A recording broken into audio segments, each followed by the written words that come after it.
All right, yo. So God of War Ragnarok Shaping the Story came out. Obviously, I have my PS5 now, so when it comes out, I am going to be playing it live. So let's watch this real quick.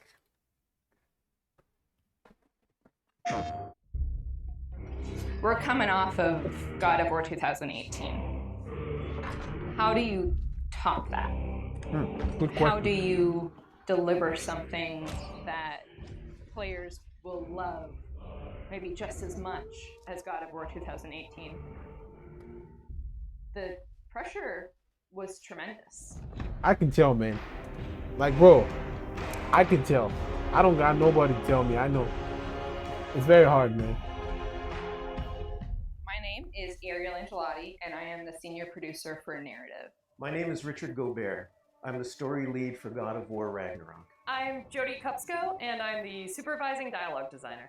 It's my job to shape the story along with our writing team, our narrative director, and game director. As a producer, it's my job to help build a team to create that content, to own the schedule and realizing that. Yeah, I'm gonna be honest, man. Like, all these people that actually make these video games, why don't they get brought in when they want to make the actual film?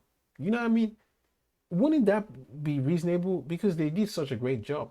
Just let them do the same. You know, if they want it, right? But hey, they don't do that. So I don't understand the mentality. Hey.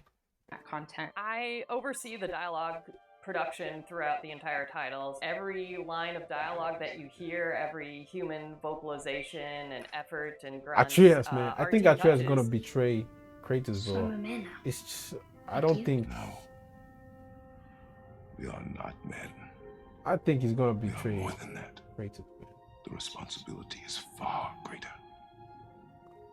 In the story of God of War 2018, we find Kratos seemingly having turned over a new leaf in the Norse lands. For those graphics, He man. lives a quiet So life, clean. hidden in the woods with his wife Faye and their son Atreus.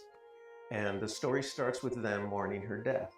And we learn that she made a final request before she passed away.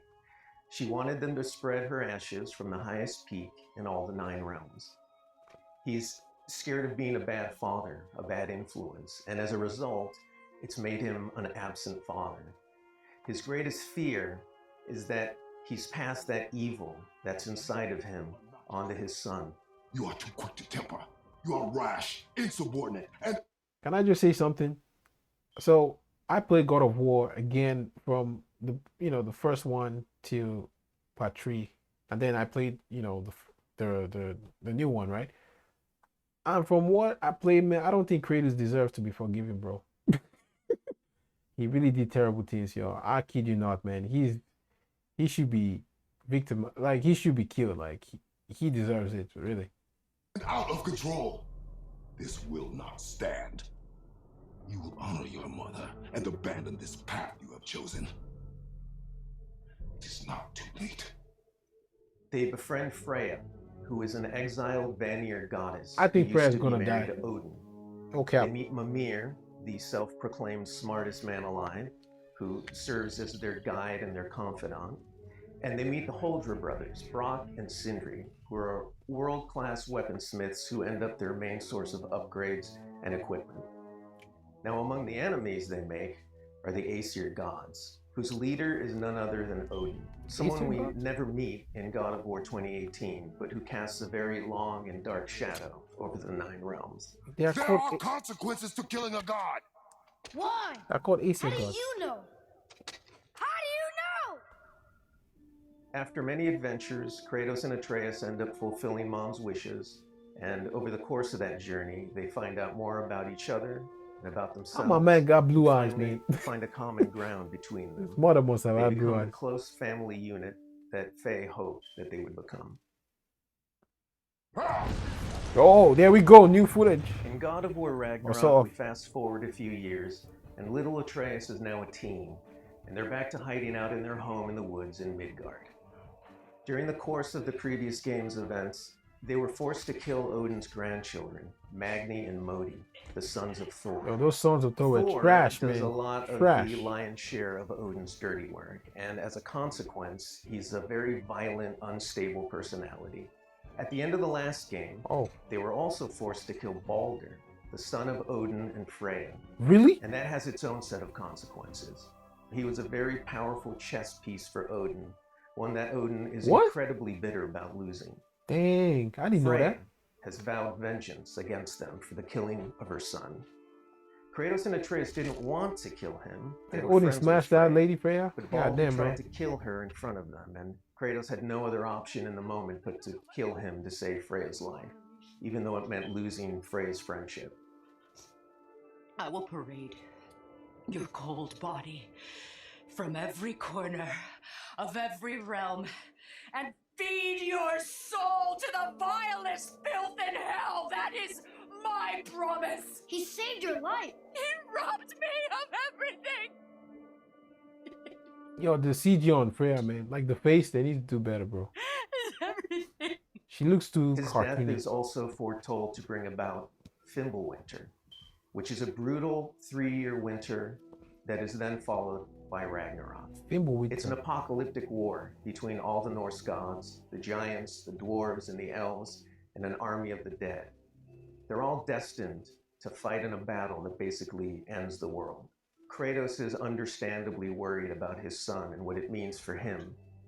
You get to go on this journey with how Atreus grows into a young adult and how Kratos grows into his next era in his life, and really see kind of the parent that he's striving to be, but the person he's striving to be. I find that tale so incredibly relatable. We had started shooting plenty of content before the pandemic hit. In fact, Okay. the week before we all went work from home, we were doing a shoot.